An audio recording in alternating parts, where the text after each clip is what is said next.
Ya, Assalamualaikum warahmatullahi wabarakatuh. Hari ini kita akan belajar tajuk UPKK. Itu ada buka mic tu. Mic tutup sayang. Okey, tajuk pelajaran adab dan akhlak bagi pelajaran UPKK. Yang tajuknya adab menghidang makanan. Adab menghidang makanan. Nah, ini bahagian akhlak. Minggu lepas saya ajar yang kat YouTube tu ajar apa? Ajar ibadat kan. Minggu ni akhlak. Jadi kita akan selang-selang. Minggu ni akhlak.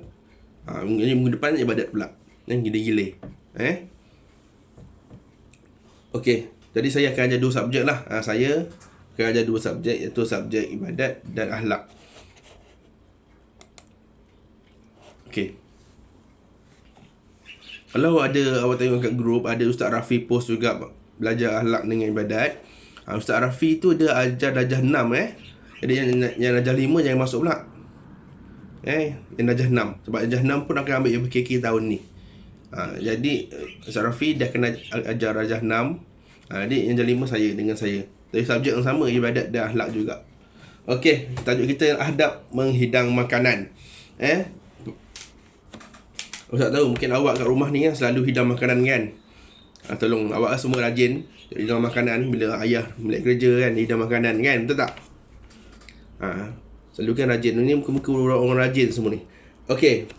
Jadi apa adabnya menghidang makanan? Yang cerita pertama adalah adab menghidang makanan. Kita hanya terangkan secara ringkas. Okey. Adab menghidang makanan ni ada 5 adabnya. Adab ni iaitu cara yang baik lah. Adab ni apa itu adab? Adab lah cara yang baik pada sisi akhlak orang Islam. Itu adab.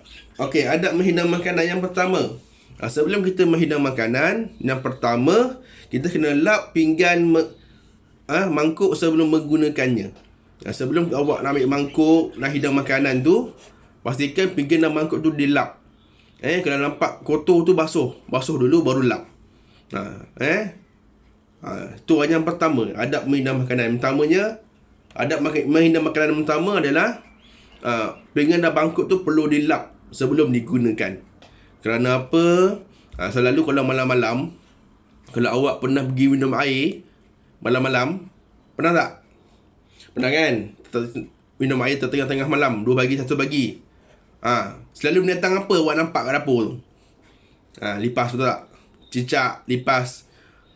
Selalunya kalau awak ni kadang-kadang basuh tak bersih, cicak lipas tu akan makan sisa makanan yang kat pinggan awak tu. Dia jilat. Dia kata ada bekas pizza.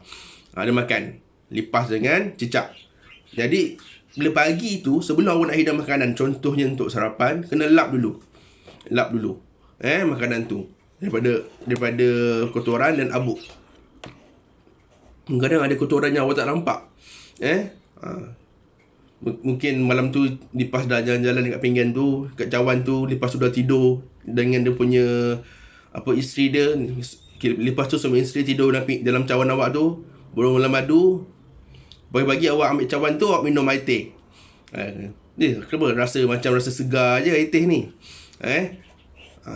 Baik-baik. Kerana selalunya binatang ni malam-malam dia merayap dekat kita punya barang-barang kat dapur. Sebab dapur kan banyak makanan. Jadi sebelum digunakan pinggan mangkuk tu, lap dulu pinggan mangkuk tu. Tu adab yang pertama. Tu lap pinggan dan mangkuk sebelum digunakan. Okey, yang kedua, tidak menggunakan pinggan mangkuk yang retak atau sumbing. Sumbing ni pinggan mangkuk yang ni ada dalam hadis Nabi sebut jangan gunakan pinggan atau barang untuk minum atau makan ni benda yang pecah atau retak. Tak baik. Jadi pastikan benda yang awak pinggan mangkuk cawan yang awak guna tu tidak ada sumbing, tidak ada tak retak lah. Sebab apa? Bahaya. Sebab bila pinggan tu retak, tempat yang retak tu selalu dia ada abuk kaca tu. Tu bahaya awak makan. Dan bila retak ni takut masa awak makan dia pecah. Boleh mendatangkan mudarat. Okey. Itulah sebabnya. Itu adab yang kedua, iaitu tidak menggunakan pinggan dan mangkuk yang retak ataupun sumbing. Sumbing tu yang ada pecah sikit lah. Kalau pecah sikit tu dinamakan sumbing. Kalau retak tu yang retak atau retak kan. Kalau sumbing tu yang ada pecah sikit dia panggil sumbing. Itu sebaiknya jangan digunakan. Tapi kalau tu je ada, nak buat macam mana?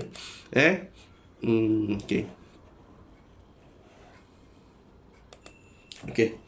Dan yang ketiga, ni adab yang ketiga bila minum makanan apa dia? Sediakan peralatan yang cukup seperti sudu, air basuh tangan, tisu dan tuala tangan. Ni selalunya kita buat bila mana? Bila tetamu datang. Kadang-kadang kita tak kisah sangat. Kadang-kadang makan mi pun dengan sudu je kan, tak guna garpu. Tapi kalau tetamu yang datang, mestilah kita sediakan peralatan dengan lengkap. Adab yang ketiga, sediakan peralatan makan dengan lengkap. Air basuh tangannya, lapnya, tisunya. Kalau makan mi kena ada garpu kan. Kalau masak sup ada sendoknya. Kalau buka buku muka 33, tapi tak sama buku awak muka saya. Cari tajuk adab menghidang makanan. Subjek akhlak. Okey, balik pada pelajaran. Okey.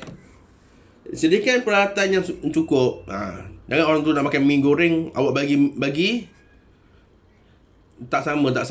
Cari je tajuk tu. Tajuk adab menghidang makanan. Okey. Jadi sediakan peralatan yang cukup. Sediakan peralatan yang cukup. Okey. Tadi kalau dalam buku, awak cari subjek adab dulu. Adab tu akhlak lah. Subjek adab, pelajaran 1. Yang pertama, darjah 3. Pada kita UPKK ni, kita akan belajar 3 darjah. Itu darjah 3, darjah 4, darjah 5 yang akan belajar balik semua ni. Tapi hanya satu darjah ada 3 bab tajuk saja secara ringkas. Jadi awak akan ni yang awak belajar ni, benda yang awak dah belajar dulu darjah 3, darjah 4 dan darjah 5. Cuma dia ulang balik saja. Okey. Yang pertama, lap pinggan dan mangkuk. Kedua, jangan guna pinggan dan mangkuk yang retak ataupun sumbing. Yang ketiga, sediakan peralatan untuk makan dengan cukup. Sudu, garpu. Jangan orang nak makan sup, awak bagi garpu pula. Macam mana dia nak hirup sup tu? Hidangkan bakso, bagi garpu. Hidangkan bakso, tapi suruh guna tangan. Jadi sediakan dengan alatan yang cukup. Kalau makan nasi biasa pun, sebaiknya hidangkan sudu dengan garpu. Itu bila tetamu datang lah.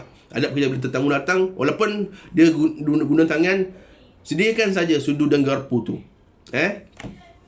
Tisu dan air basuh tangan.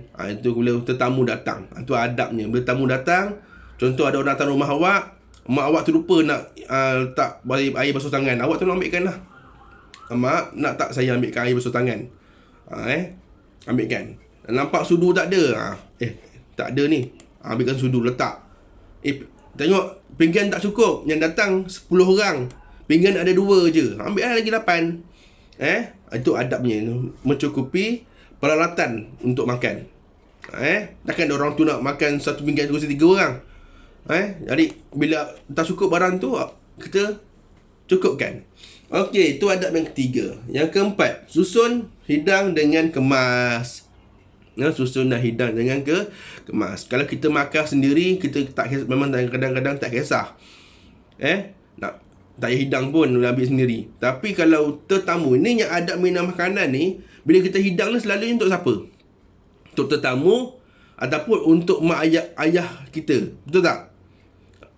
Tetamu kita datang rumah ataupun mak ayah kita, ayah nak makan. Takkan ayah nak makan awak suruh ambil sendiri. Rania, tutupkan mic sekarang. Untuk ayah kita, ayah balik kerja kan, ataupun tetamu datang rumah. Ni ada adab ni untuk 5 adab ni untuk suasana bila menghidang makanan untuk orang yang kita hormati, seperti ibu, ayah, atuk atau nenek, ataupun tetamu yang datang rumah. Yang keempat, adab keempat tadi apa? Susun hidang dengan kemas. Hidangkan makanan. Lalu kalau tetamu datang, kita akan hidangkan. Bukannya dia tak pernah ambil sendiri, tapi itu adab kita sebagai tuan rumah. Kita kena hidangkan makanan untuk tetamu. Dengan kemas lah. Dengan kemas. Okey. Jadi senang lah dia nak ambil makanan tu. Okey. 5, yang terakhir, menggunakan pinggan mangkuk yang bersih. Tadi lap, ni bersih. Jangan ada kesan cicak awak bagi. Pinggan yang buruk bagi tetamu. Pinggan cantik tak simpan. Tapi selalunya kalau mak ayah kita tahu dah. Selalunya mak ayah kita ni dia ada satu set pinggan mangkuk yang cantik yang dia akan guna bila tetamu datang je. Betul tak? Awak pun tak pernah nampak. Alih-alih tetamu datang keluar je. Jenama Kelantan lah. Macam-macam jenama ada keluar. Itu ada yang buka mic tu. Okey. Matikan mic tu. Nur ada rezeki. Okey. Nur Haris Rizki, mic awak hidup tu. Nanti double nanti.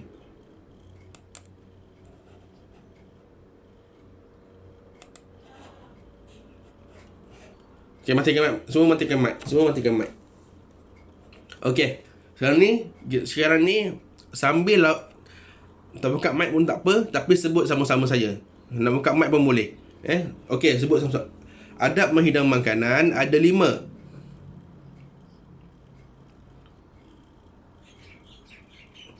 Okey. Lap pinggan mangkuk.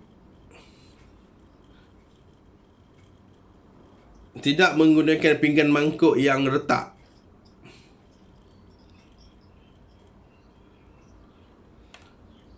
Sediakan peralatan dengan cukup.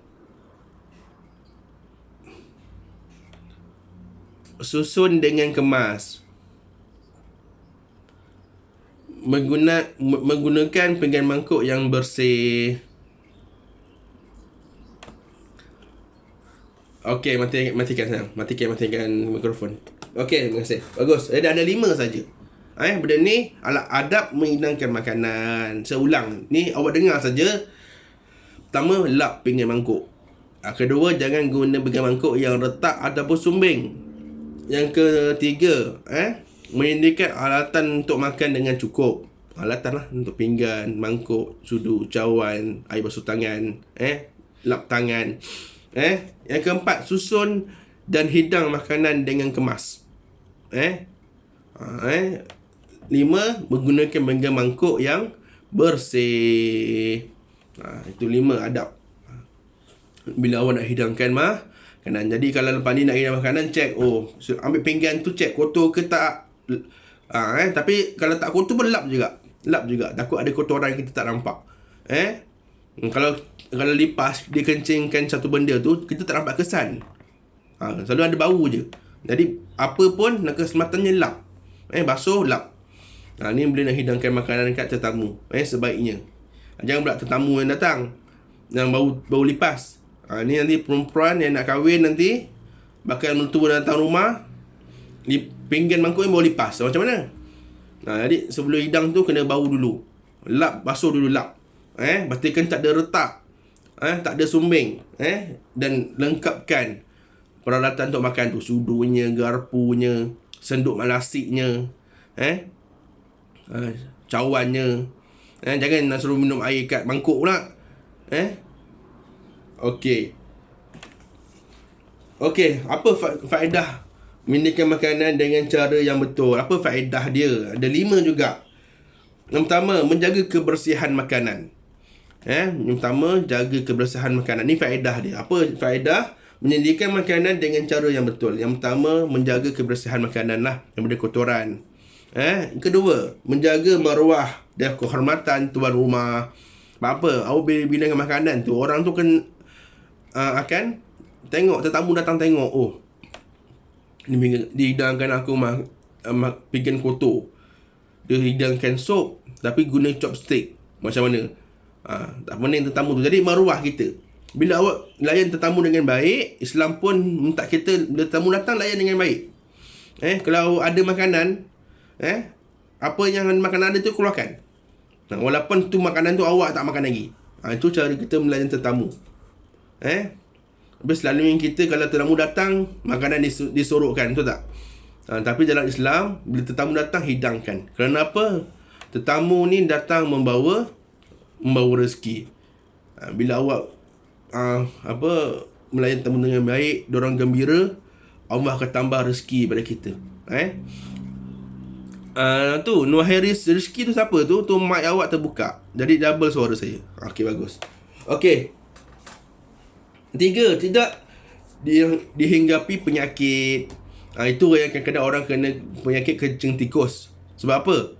Kencing tikus ni bukan berasal daripada kuman kencing tikus saja. Bila kencing lipas, kencing cicak, itu yang mendatangkan penyakit. Kena ada hati-hati. Okey. Sebab apa? Binatang ni, cicak lipas ni, dia akan keluar waktu malam. Jadi dia akan cari makanan malam. Jadi pinggan awak punya burus gigi, awak punya cawan tu, dia akan jilat-jilat, cium waktu malam. Awak tengah tidur tu, dia cium cawan awak tu. Wah, ni aku sukalah dengan si ni Hani Azikah ni. Aku ciumlah cawan dia. Cicak tu cakap, oh, ni Puteri Nur Kasih ni lawa lah. Aku tidur dalam cawan dia lah. Lipas cakap. Ini berlaku selalu. Jadi sebelum awak hidangkan makanan, atau sebelum awak gunakan pinggan mangkuk tu semua, basuh dulu, lap dulu. Okey. Yang keempat, apa faedahnya? Memudahkan tetamu dengan selesa. Jadi tamu pun nak ambil makanan, senang, ada senduk nasinya ada. Ni tak ada sudu, ada garpu, nasi tak ada senduk. Dah ada guna ambil nasi dengan sudu. 2 hari 2 malam lah baru dia habis sendok nasi dengan sudu. Jangan pula awak hidangkan pinggan adik awak yang plastik tu kat tetamu. Sebaiknya kalau ada pinggan kaca, hidangkan tetamu pinggan kaca. Melainkan memang pinggan plastik tu lah sebaik-baik pinggan di rumah awak. Itu tak apa. Tapi kalau awak ada pinggan yang lebih baik, gunakan pinggan yang lebih baik tu untuk tetamu. Melayan tetamu dengan baik. Kita sendiri pun kalau pergi ke rumah orang, kalau orang layan kita dengan baik, kita suka kan. Okey, 5. Yang terakhir, apa faedahnya? Tidak tercedera semasa makan. Ini untuk apa tadi? Yang tadi tu, yang dia kata larang gunakan pinggan yang retak dan sumbing. Jadi kalau sebab kalau sumbing, dia akan kan, sumbing tu kan dia ada lekuk kan. Bila awak makan, awak gaul nasi, terkena tangan awak, boleh luka. Sebab tu jangan guna. Jangan guna pinggan yang sumbing ataupun retak. Sebab kalau satu benda tu dah retak, kalau kita letak benda panas, dia boleh pecah terus. Tu jangan. Kalau pinggan yang dah retak, buang terus, jangan simpan. Jangan simpan cawan dan pinggan yang dah retak, buang terus. Sama juga dengan cermin. Dalam Islam makruh menggunakan cermin yang retak. Tapi cermin kereta tak apalah.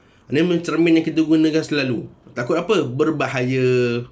Berbahaya, boleh pecah. Dia boleh pecah tiba-tiba. Contoh kalau cermin yang retak tu, dia kena cuaca yang sangat panas, dia boleh pecah terus. Selalunya macam cermin rumah kita yang buat cermin tu lah. Sama juga dengan pinggan yang kaca. Kalau dia letak air panas, terlalu panas, dia boleh pecah. Ni, tapi kalau tak retak tak apa-apa. Ni kalau yang dah retak. Sebab tu untuk keselamatan, biar kita tak cedera, dalam adab minum makanan, jangan gunakan pinggan mangkuk yang retak ataupun sumbing.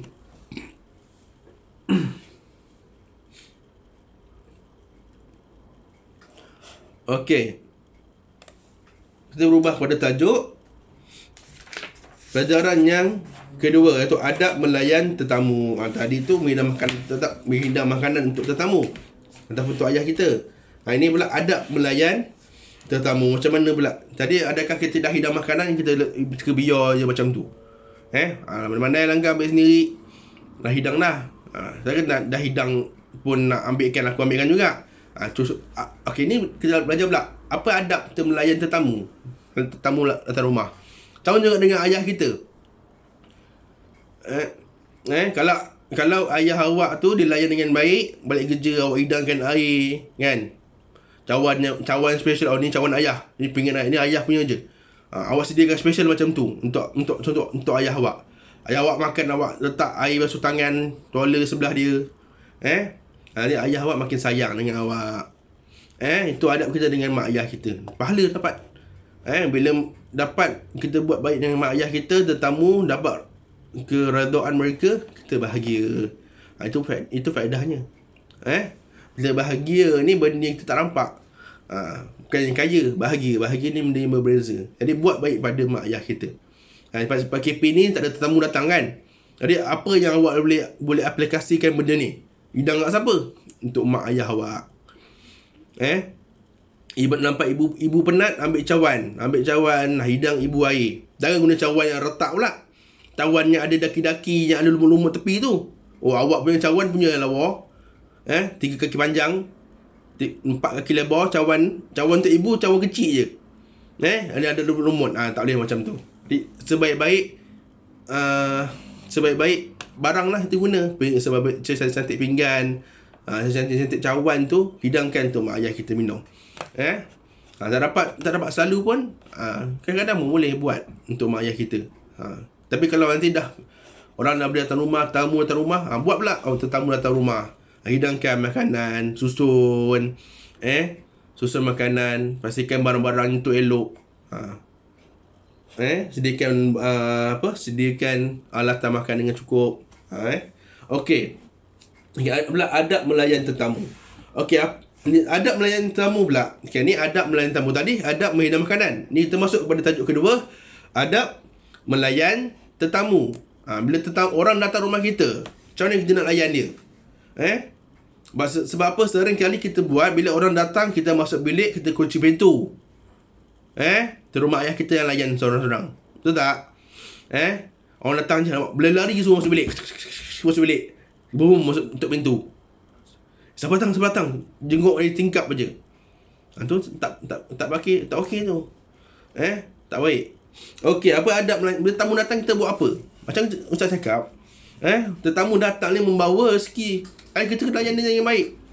Membawa rezeki, membawa rahmat ke rumah kita. Jadi kita kena layan dia dengan baik.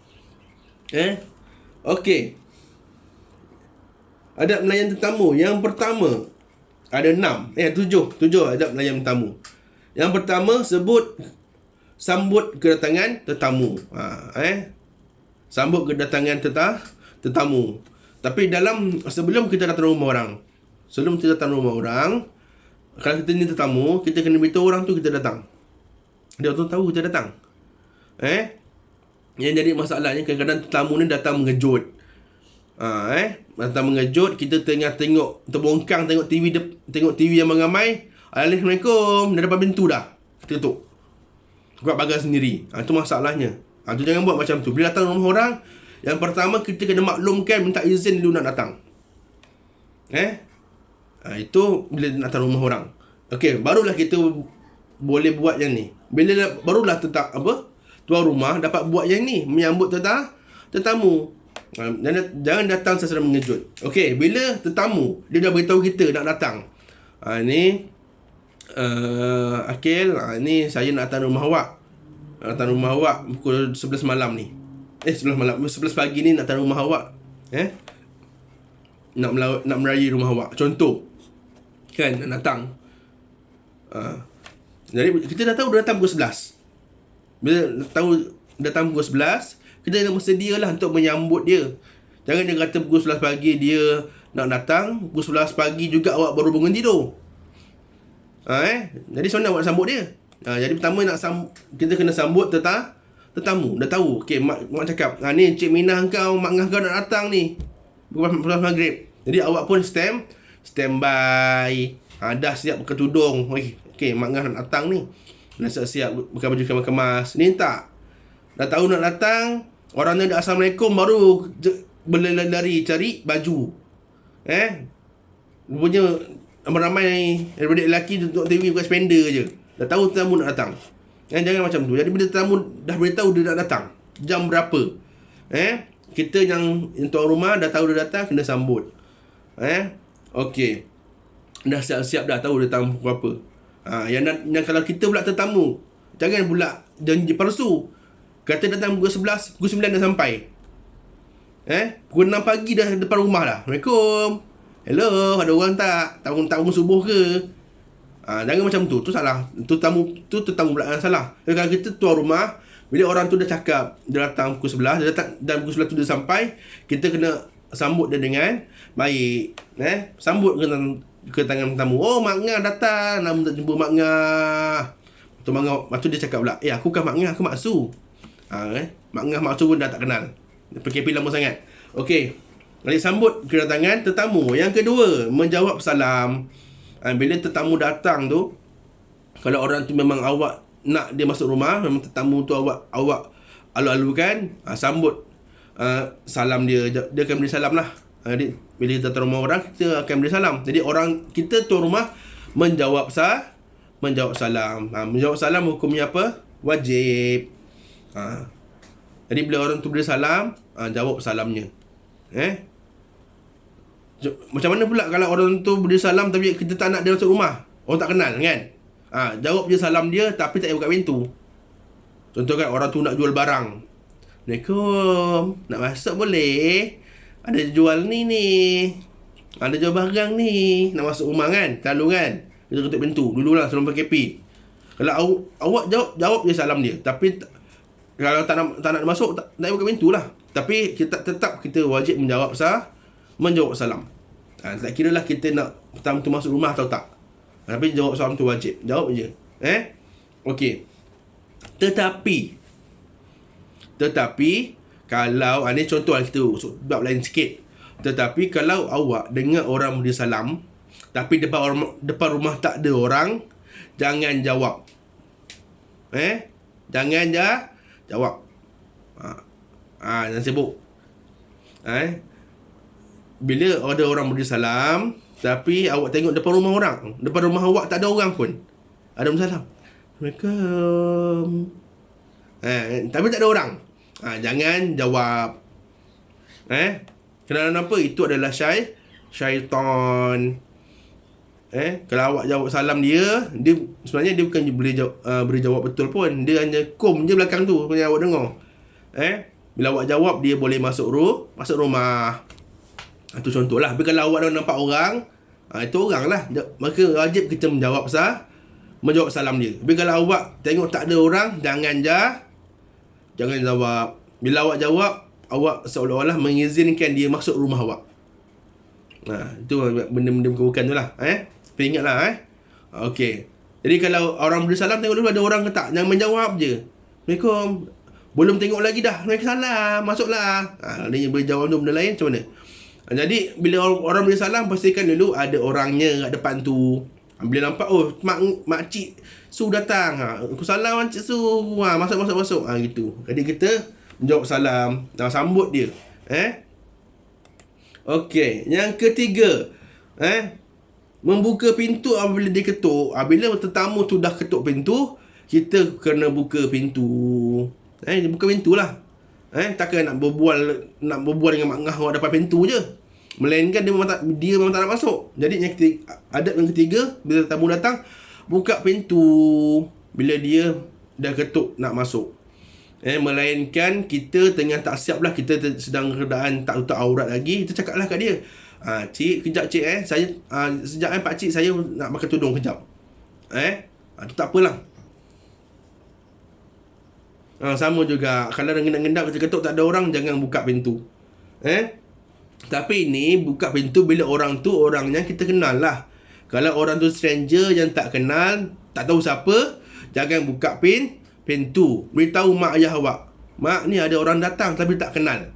Biar mak awak yang buka, jangan awak yang buka. Ni kalau stranger. Tapi kalau awak kenal, mak su awak, mak cik awak, pak cik awak, saya datang rumah awak kan. Kalau memang dah kenal, memang tahu orang tu datang, kenal orangnya, boleh buka. Memang kena buka lah pintu tu, tamu datang.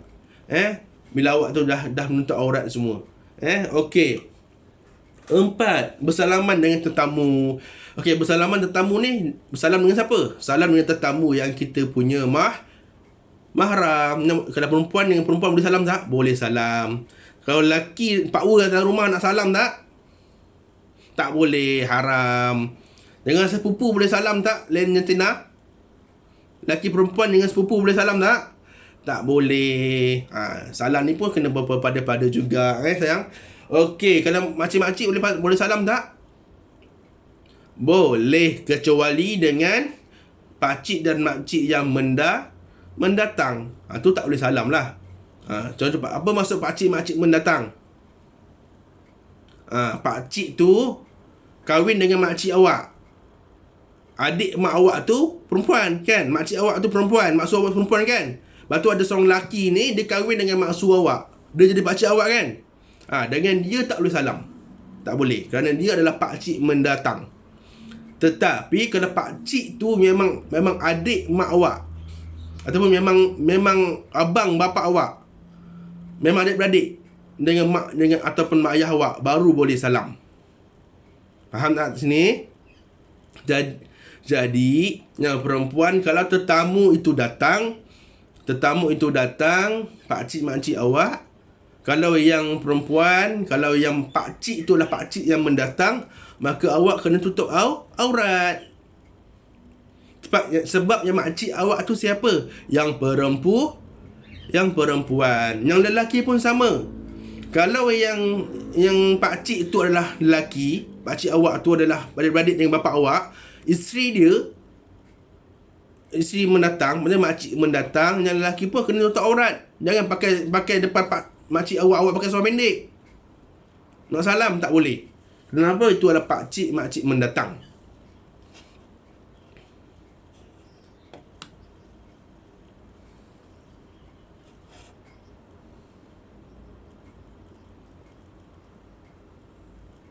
Tak boleh. Sepupu tak kena belah ayah ke belah mak ke, tetap dia adalah bukan mahram. Yang mahramnya adik-beradik dengan mak ayah kita. Memang adik-beradik dengan mak ayah kita, ataupun adik-beradik dengan mak kita. Itu baru yang boleh salam, boleh buka aurat. Yang lain tak boleh. Dengan anak dia kena buka aurat, boleh buka aurat tak? Tak boleh. Sebab awak boleh kahwin dengan anak dia, anak makcik awak tu. Sepupu boleh kahwin. Lepas tu jangan dengan sepupu buat macam adik-beradik, pegang-pegang, lega-lega pipi, yang lain jantina. Tak boleh. Kalau awak boleh kahwin dengan dia adalah awak punya bukan mahram. Tak boleh. Okey, kalau dengan pakcik betul boleh tak salam? Boleh. Jadi salam, bila pakcik awak datang, salamlah pakcik awak tu. Kalau yang perempuan, kalau adik-beradik, yang pakcik tu adik-beradik dengan ayah awak, ataupun adik-beradik dengan mak awak, boleh salam tak? Boleh salam. Tiada masalah, boleh salam. Tapi kalau pakcik tu bukan adik-beradik bapa awak atau mak awak, semua dia suami kepada makcik awak, boleh salam tak? Tidak boleh. Itu perbezaannya. Dia awak kena tahu. Tanya mak, yang adik-beradik mak ni, yang makcik ke pakcik? Tanya dia. Awak kena pastikan. Okey, jangan main serbu je, duduk atas riba pakcik. Alah, pakcik bentuk atas riba. Tak boleh. Okey, jadi salam tetamu yang datang. Tetamu yang apa? Yang mahram, ataupun yang tamu sama janti, boleh salam. Kalau saya datang rumah, yang lelaki boleh salam, yang perempuan jangan salam saya pula. Itu contohnya. Ini adab bersalam dengan tetamu ni, bilanya bersalam dengan mahram kita. Okey. Yang kelima,